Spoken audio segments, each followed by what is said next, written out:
पिछले वीडियो में हम लोगों ने देखा था कि रामचंद्र जी जो है पैदा हो चुके हैं। उन्होंने तरह तरह की बाल लीलाएँ की हैं। उनका जो है कि गुरु के घर में गए और गुरु के घर में बहुत जल्दी ही सब कुछ अल्पकाल विद्या सब पाई और फिर आके जो है अयोध्या में जो है रह रहे हैं। और अब जो है विश्वामित्र मुनि उनको लेने के लिए आ गए हैं। अब आ रहे हैं, यही उन्होंने ये है कि वो उनको लेने के लिए उन्होंने सोचा कि भगवान राम अवतार ले चुके हैं और उनको लेके आऊं। और इस तरह से ये सुबाहु और मारीच और सुबाहु जो है राक्षस जो उनको परेशान करते हैं, उनको मारने के लिए जो है भगवान राम को लेके आना पड़ेगा। इसलिए वो जो है अयोध्या आ रहे हैं। अब आगे की कहानी हम लोग पढ़ते हैं। बहुविधि करत मनोरथ जात लागी नहीं बार, करिम जन सरयू जल गए भूप दरबार। बहुत प्रकार से मनोरथ करते हुए जाने में देर नहीं लगी। सरयू जी के जल में स्नान करके वे माने विश्वामित्र मुनि राजा के दरवाजे पर पहुंचे। मुनियागमन सुना जब राजा, मिलन गयौलय विप्र समाजा। करि दंडवत मुनि सन्मानी, निज आसन बैठारे आनी। राजा ने मुनि का आना सुना। जब उनको पता लगा कि मुनि जी आए हैं, तब वे ब्राह्मणों को समाज को साथ में लेकर के उनसे मिलने के लिए गए और दंडवत प्रणाम करके मुनि का सम्मान करते हुए उन्हें लाकर अपने आसन पे बैठाया।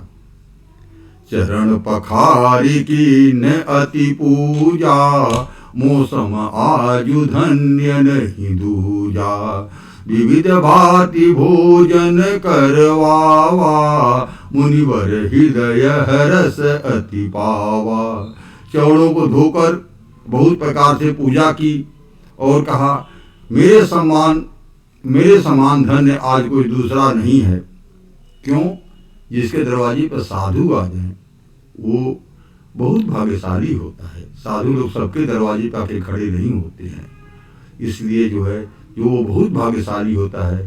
साधु आता है तो सत्संगति होती है, वहाँ से भगवान को मिलने का रास्ता खुल जाता है।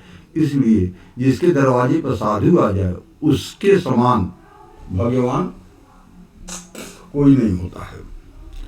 तो वो इसीलिए वो कह रहे हैं कि मौसम आजु धन्य नहीं दूजा, विविध भांति भोजन करवावा। उनको विभिन्न प्रकार से खाना खिलाया। मुनिवर हृदय हरस अति पावा। और मुनि जी को बड़ा खुशी मिला। मुनिवर हृदय, मुनि जी के हृदय में बहुत खुशी मिली। पुनि चरणिन मेले सुतचारी, राम देखी मुनि देह विसारी। भय मगन देखत मुख शोभा, जनु चकोर पूरन ससिलोभा। मुनि जी के चरणों में अपने चारों लड़कों को वो लेके उन्होंने प्रणाम करवाया। और उसके बाद जो है फिर क्या हुआ, मुनि जी सबको देखे, लेकिन राम को देख करके उन्होंने अपनी देह विसार दिया। देह विसार दिया मतलब उनके देह का सुध ही नहीं रहा। हमारा शरीर कहाँ है क्या है, मन निकाल के एकदम भगवान राम के चरणों में उन्होंने लगा दिया। शरीर जो है क्या है, शरीर मृत्यु प्राय हो गया, मरने जैसे हो गया शरीर। एकदम जो है शरीर का कोई सुध ही नहीं है। भाई हम जो है अपने शरीर का सुधि रखते हैं, तभी तो हम खड़े रह सकते हैं, बैठ सकते हैं। शरीर का सुधि है। शरीर ही अगर सुधि न हो, शरीर भूल जाए, ऐसे करके उन्होंने राम जी को उन्होंने देखने लगे, ध्यान लगा दिया। भय मगन देखत मुख शोभा, उनका मुख की शोभा देखते हुए वो मगन हो गए। जनु चकोर उपमा दिया गया है, जैसे चकोर को देख करके, चकोर जो है चंद्रमा को देख करके अपने आप को भूल जाता है, उसी तरह से जो है मुनि जी रामचंद्र जी को देख के अपने आप को ही भूल गए। तब मन हरसि बचन कहराऊ, मुनि अस कृपा कीन नहु काऊ। केहि कारण आगमन तुम्हारा, कहु सो करत न लावहूं बारा। तब राजा ने मन में हर्षित होकर के वचन कहे, पूछा उनसे, हे मुनि, इस प्रकार कृपा तो आपने कभी नहीं किया। साधु लोग सबके दरवाजे नहीं आते हैं, राजा थे उनके दरवाजे भी साधु लोग नहीं आते थे, नहीं आए। तो ये साधु बाबा आए हैं, विश्वामित्र मुनि आए हैं, तो उन्होंने कहा कि ऐसी कृपा तो आपने कभी नहीं की थी, आज किस कारण से आगमन हुआ है, कहिए, मैं उसे पूरा करने में देर नहीं लगाऊंगा। असुर समूह सतावहि मोहि, मैं जाचन आयऊ मृप तोहि। मैं जब पूजा पाठ करता हूँ तो असुर समूह आकर के मुझे सताते हैं, इसीलिए मैं आपके पास आया हूँ। अनुज समेत देहु रघुनाथा, निश्चर वध मैं होब सनाथा। मुनि ने कहा, राजन, राक्षसों का समूह मुझे बहुत सताते हैं, इसलिए मैं तुमसे कुछ मांगने आया हूँ। छोटे भाई सहित रघुनाथ जी को मुझे दे दो। राक्षसों के मारे जाने से मैं सनाथ यानी सुरक्षित हो जाऊंगा। भूप देहु भूप मन हर्षित, तजहु मोह अज्ञान। धर्म सुजस प्रभु तुमको, इनका है अति कल्याण। हे राजन, प्रसन्न मन से इनको दे दो, मोह और अज्ञान को छोड़ दो। हे स्वामी, इससे तुमको धर्म और सुयश की प्राप्ति होगी और इनका भी परम कल्याण होगा। इन्होंने कहा था मोह और अज्ञान को छोड़ दो। देखिए, हम अज्ञानवश और मोहवश ही कोई चीज है उसको अपना समझ के रखते हैं। हमारा ये अपना है, ये हमारा दूसरे का है, ये है, तो ये मोह और अज्ञान ही है। तो कह रहे हैं कि आप जो है मोह अज्ञान छोड़ दीजिए। भगवान राम सबके हैं, इसको छोड़ दीजिए। हे स्वामी, इससे आपका भी धर्म प्राप्ति का सुयश की प्राप्ति होगी और इनका भी परम कल्याण होगा। अब ये मुनि जी ने ये बोल दिया। अब जो है राजा जो है क्या सोच रहे हैं, राजा दशरथ क्या सोच रहे हैं। सुनि मुनि अति अप्रिय प्रिय सुनि राजा अति अप्रिय वाणी, हृदय कंप मुख दुति कुमुलानी। चौथे पन पायऊ सुतचारी, विप्रवचन नहीं कहो विचारी। इस अत्यंत अप्रिय वाणी, अप्रिय वाणी यह है कि राम को तो कभी छोड़ना ही नहीं चाहते थे। राम को वो किसी को दे नहीं सकते थे, राम को हमेशा अपने आंखों के सामने रखना चाहते थे, इसलिए यह वाणी जो है उनको अप्रिय लगी। तो अब हृदय कंप, उनका हृदय कांप गया और मुख जो है उसकी कांति जो है फीकी पड़ गई। सोचने लगे कि ऐसी बात ये बोलती है। चौथे पन आ पायऊ सुतचारी, कहेगी बुढ़ौती में, चौथे पन में, वृद्धापन में मैंने ये 4 पुत्र पाए हैं। और हे ब्राह्मण, हे साधु बाबा, आपने विचार करके ये बात नहीं कही है। मांगहु भूमि धेनु धन कोसा, आप हमसे भू जमीन मांग लीजिए, धेनु माने गाय मांग लीजिए, धन का भंडार हमसे मांग लीजिए, हम सब कुछ दे देंगे। सर्वस देहूं आज सहरोसा, मैं आज बड़े हर्ष के साथ सब कुछ आपको दे दूंगा। क्या क्या? भूमि, धेनु, धन, कोष। ये धन कोष जो है, धन का खजाना हमसे मांग लीजिए, हम दे देंगे। देह प्राण ते प्रिय कछु नाही, अपना देह और प्राण से प्यारा कुछ नहीं होता है। सो मुनि देहु निमिष एक माही, वो भी मैं एक क्षण में आपको दे दूंगा। सब सुत मोहि प्राण की नाही, सारे लड़के चारों भाई हमको प्राण के समान प्रिय है। हृदय हरस माना मुनि ज्ञानी, तब वशिष्ठ बहुविधि समझा। और ये पढ़ दिए, सब सुत प्रिय मोहि प्राण की नाई, राम देत नहीं बनई गोसाई। चारों लड़के हमको प्राण के समान प्रिय है, और उनमें भी राम को देते नहीं बनता है। कह निश्चर अति घोर कठोरा, कहाँ राक्षस लोग निर्दयी, कठोर, मजबूत ये लोग हैं, कहाँ हमारे बच्चे अभी छोटे छोटे बच्चे हैं।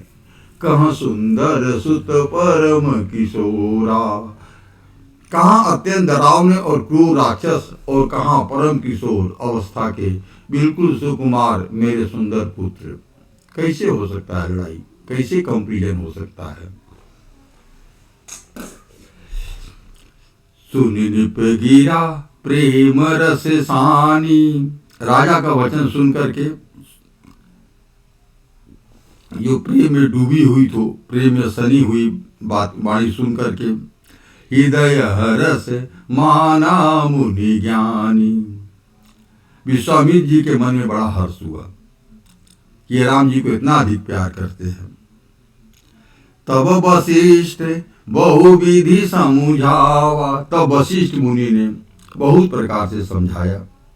निप संदेह नाश कह पावा, वशिष्ठ मुनि ने समझाया कि ये भगवान राम है और ये सबके लिए है, केवल आप अपने लिए इनको बचा के अपने गोद में छिपा के मत रखिए, इनको तो सबका कल्याण करना है और राक्षसों को मारने के लिए ये पैदा हुए हैं। सब कुछ उन्होंने, वशिष्ठ मुनि तो सब बहुत ज्ञानी थे, वो सब कुछ जानते थे, इनके पैदा होने के पहले से वो सब कुछ जानते थे। त्रिकालदर्शी हैं भगवान विष्णु वशिष्ठ मुनि।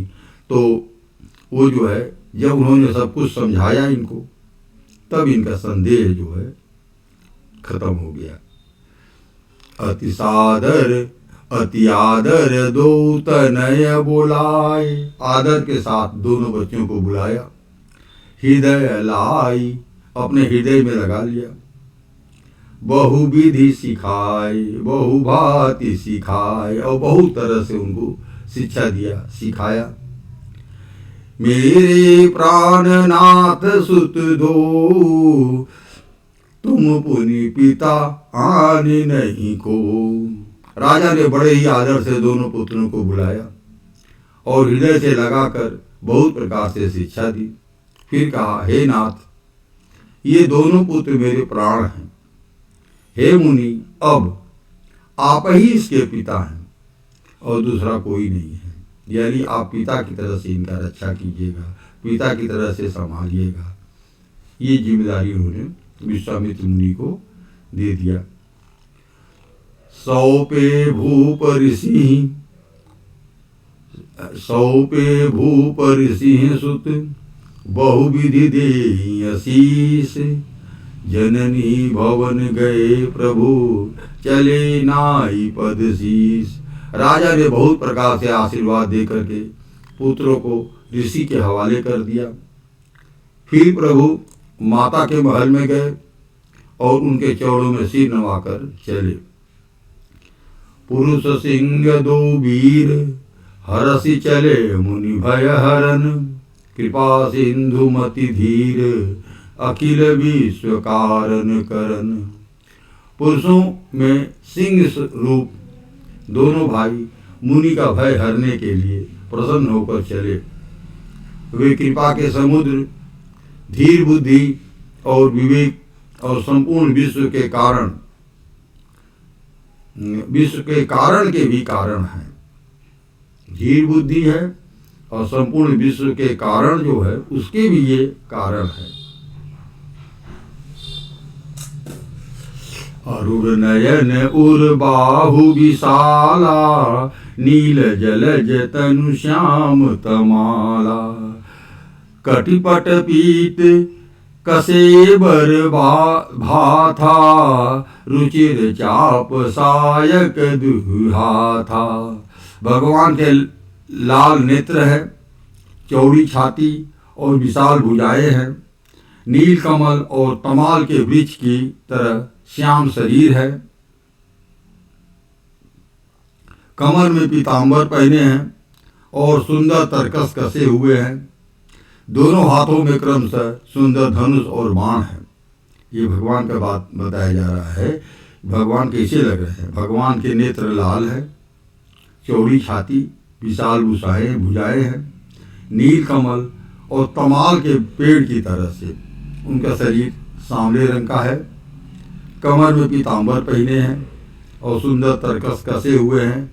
दोनों हाथों में क्रमशः धनुष और बाण है।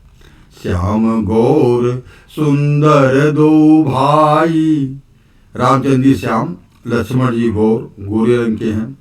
दोनों भाई विश्वामित्र महानिधि पाई। प्रभु ब्रह्मण्य देव मैं जाना, मोहिनीत पिता तजेऊ भगवाना। श्याम और गौण वर्ण के दोनों भाई परम सुंदर हैं। विश्वामित्र जी को महानिधि प्राप्त हो गई है। वे सोचने लगे कि मैं जान गया कि प्रभु ब्राह्मण्य देव ब्राह्मणों के भक्त हैं। मेरे लिए भगवान ने अपने पिता को भी छोड़ दिया। कौन? रामचंद्र जी ने अपने पिता को छोड़ के वो हमारे साथ चल रहे हैं। चली जात मुनि दीन दिखाई, सुनिताड़ का क्रोध करी धाई। एक ही बाण प्राण हरि लीना, दीन जानते ही निज पद दीना। मार्ग में चले जाते हुए मुनि ने ताड़का को दिखलाया। ताड़का राक्षसी थी, उसको दिखलाया। शब्द सुनते ही वो क्रोध करके दौड़ी। ताड़का जो है दौड़ करके उन पे अटैक करना चाहती थी, दौड़ी। राम जी ने एक ही बाण से उसके प्राण हर लिए। राम जी ने एक बाण मारा और वो जमीन पे गिर पड़ी। तो उसे दीन जान करके निज पद दिया, यानी राम जी के हाथ से जो मरेगा वो तो स्वर्ग में जाएगा ही जाएगा। तो वही चीज है, उसे दीन जान करके अपना दिव्य स्वरूप दिया और अपने मतलब उसको मुक्त कर दिया। तब ऋषि निज नाथ ही जिय चीन्ही। तब जो है विश्वामित्र मुनि ने अपने नाथ को पहचान लिया कि इनके मारने से सीधे स्वर्ग में चली गई। तो विश्वामित्र इतना दिन तक जो तपस्या किए थे उसका जो कुछ फल था उससे उन लोगों को विद्या मिलती थी। वो विद्या सब जो है उन्होंने भगवान को सौंप दिया। वही विद्या निधि कहूँ विद्या दीनी। विद्या निधि यानी विद्या निधि कौन है? भगवान राम। विद्या के समुद्र विद्या निधि को विश्वामित्र भगवान ने जो उनकी विद्या सब थी वो सब उन्होंने उनको सौंप दिया। जाते लाग न क्षुधा पिपासा, जिससे न उनको भूख लगती थी न उनको प्यास लगती थी। अतुलित बल तनु तेज प्रकाशा, ऐसी विद्या दी जिससे न भूख प्यास लगे न शरीर, और शरीर में अतुलित बल और तेज का प्रकाश हो। ऐसी विद्या कौन दिया? विश्वामित्र मुनि ने भगवान राम को दे दिया। आयुध सर्व समर्पिक प्रभु निज आश्रम आनी, कंद मूल फल भोजन दीन भगति हित जानी। सब अस्त्र शस्त्र समर्पण करके मुनि प्रभु श्री राम जी को अपने आश्रम में ले गए और उन्हें परम हितु जान करके भक्ति पूर्वक कंदमूल और फल का भोजन करवाया। प्रातः कहा मुनि सन रघुराई, सुबह जो है रामचंद्र जी ने मुनि से कहा, निर्भय यज्ञ करहु तुम जाई। आप जो है निर्भय माने बिना डर के अब आप यज्ञ करिए, हम जो है आपके यज्ञ की रक्षा करेंगे। होम करन लागे मुनि झारी, आप रहे मख की रखवारी। सवेरे रघुनाथ जी ने मुनि से कहा, आप जाकर निडर होकर के यज्ञ कीजिए। यह सुनकर सब मुनि हवन करने लगे और श्री राम जी यज्ञ की रखवाली पर लगे रहे। सुनि मारीच निशाचर क्रोही, लय सहाय धावा मुनि द्रोही। बिनु पर बाण राम तेहि मारा, सत योजन का सागर पारा। यह समाचार सुनते ही मुनियों का शत्रु क्रोधी राक्षस मारीच अपने सहायकों को लेकर दौड़ा। राम जी ने बिना फल वाला बाण, जैसे बाण के पीछे जो नुकीला बना रहता है वो वाला नहीं था, बिना फल वाला बाण ही उसे मार दिया, जिससे वह 100 योजन के विस्तार में समुद्र के पास समुद्र के पार जाके गिरा। वो कर्नाटक के पास जाके गिरा था। कर्नाटक के पास में मारीच की नगरी है, लोग अभी बताते हैं कि ये मामा मारीच की नगरी है, वहीं वो तपस्या करते थे। तो वहां जाके वो गिरे। अयोध्या से के थोड़ी दूर से वो जो है कहां तक चले गए, एक ही बाण में उन्होंने मार दिया। पावक सर सुबाहु पुनि मारा, और सुबाहु राक्षस था, उसको उन्होंने अग्निबाण मार दिया, अग्निबाण मार दिया। अनुज निशाचर कटुक संहारा।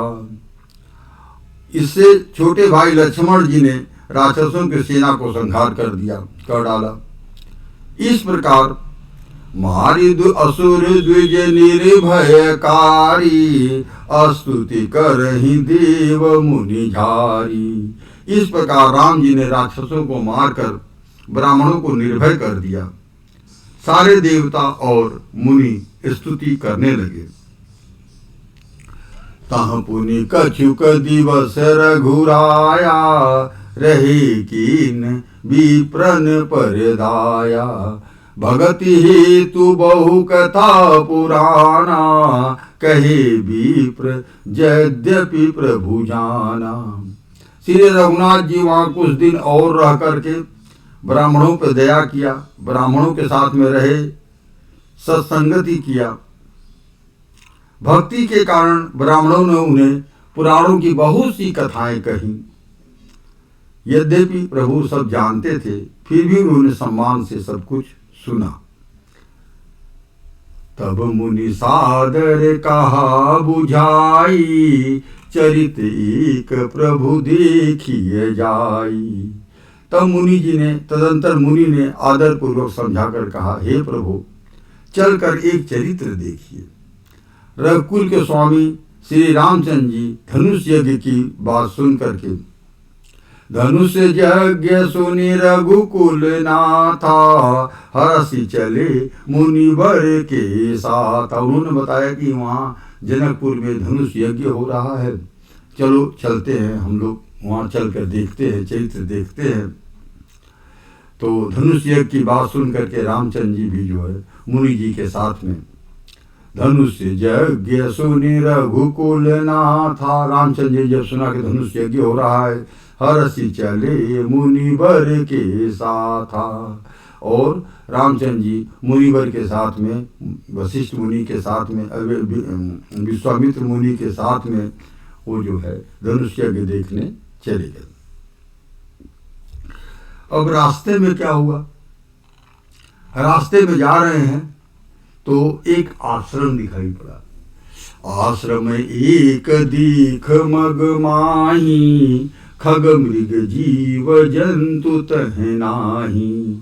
पूछा मुनि शिला प्रभु देखी, सकल कथा मुनि कहा विसीखी। मार्ग में एक आश्रम दिखाई पड़ा, वहां पशु पक्षी कोई जीव जंतु नहीं था। पत्थर की एक शिला को देख करके प्रभु ने पूछा, तब मुनि ने विस्तार पूर्वक सब कथा सुनाई। ये गौतम ऋषि का आश्रम था और वो शिला जो थी अहिल्या थी, उनकी पत्नी थी, और उनकी कहानी जो है एक बार चंद्रमा जो है उनके साथ कुछ साधु के वेश में आके कुछ गलत कर दिए थे, जिससे गौतम ऋषि ने उनको श्राप दे दिया था, जिससे वो पत्थर बन गई थी। तो वही कहानी सब पुरानी उन्होंने कहानी बताया। गौतम नारी श्राप बस, उपल देह धरि धीर। चरण कमल रज चाहती, कृपा करहु रघुबीर।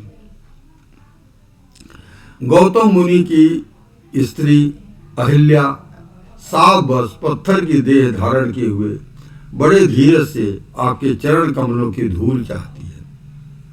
भगवान के चरण लग जाएंगे तो उनकी मुक्ति बन जाएगी। बहुत दिन से उनको श्राप में पड़ी हुई हैं, पत्थर बन के पड़ी हुई हैं। अब जो है जब रामचंद्र जी अगर अपना पैर लगा देते हैं, उनके चरणों की धूल उनके ऊपर पड़ जाती है, तभी उनकी मुक्ति बन जाएगी। हे रघुवीर, इस पर कृपा कीजिए। ये विश्वामित्र मुनि ने राम जी से कहा।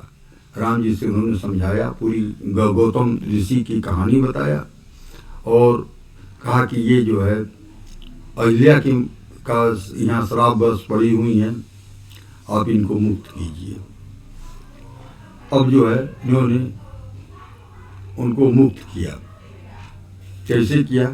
पर सत पद पावन, शोक न सावन। प्रकट भई तप पुंज सही, देखत रघुनायक जन सुखदायक। सन्मुख होई कर जोरी रही, अति प्रेम अधीरा पुलक शरीरा।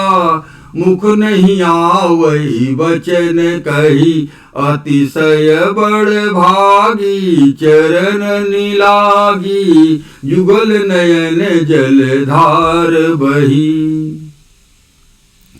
जब राम जी ने उसको शिला को अपने पैरों से छुआ, रामचंद्र जी के पवित्र और शोक का नाश करने वाले चरणों का स्पर्श पाते ही सचमुच वह तपोमूर्ति अहिल्या प्रकट हो गई।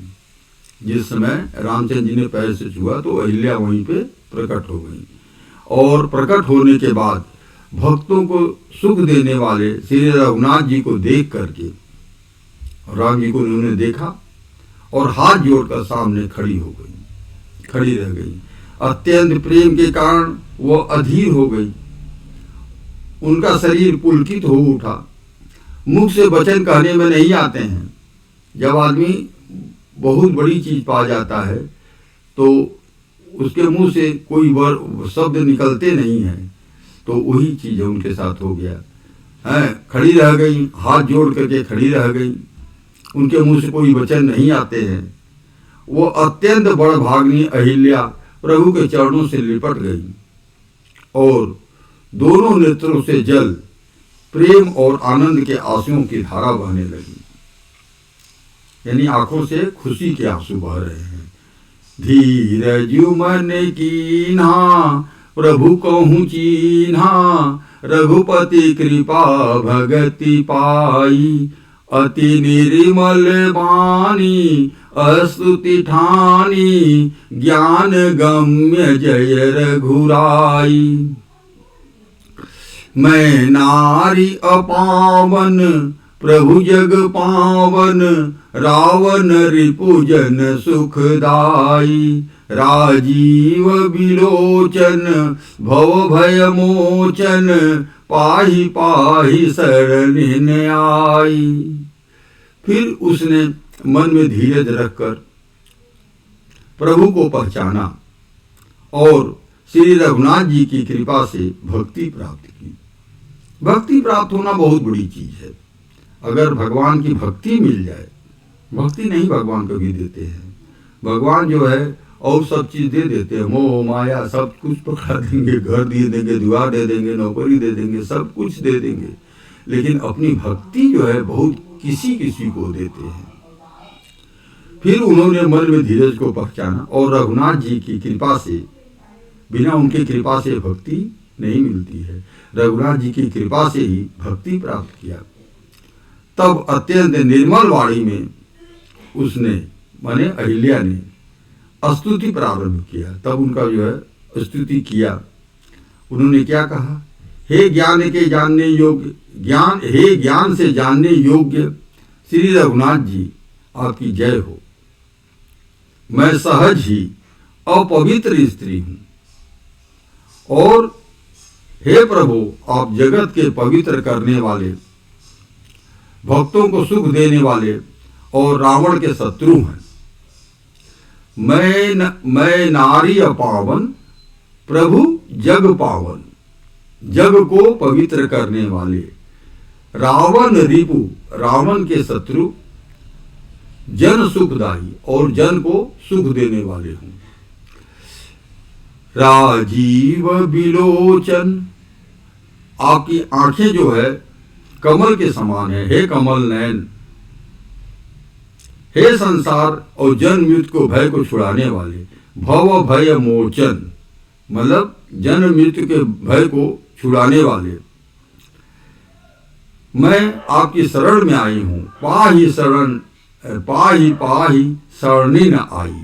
मैं आपकी शरण में आ गई हूं, मेरी रक्षा कीजिए, रक्षा कीजिए। शरण में आने से क्या मतलब है?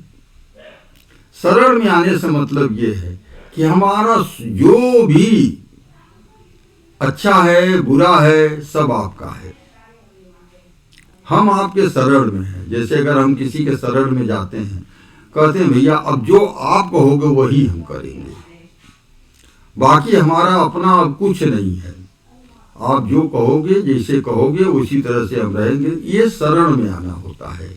यानी अगर कुछ अच्छा होता है तो भी भगवान का अच्छा होता है, भगवान की ओर से अच्छा होता है।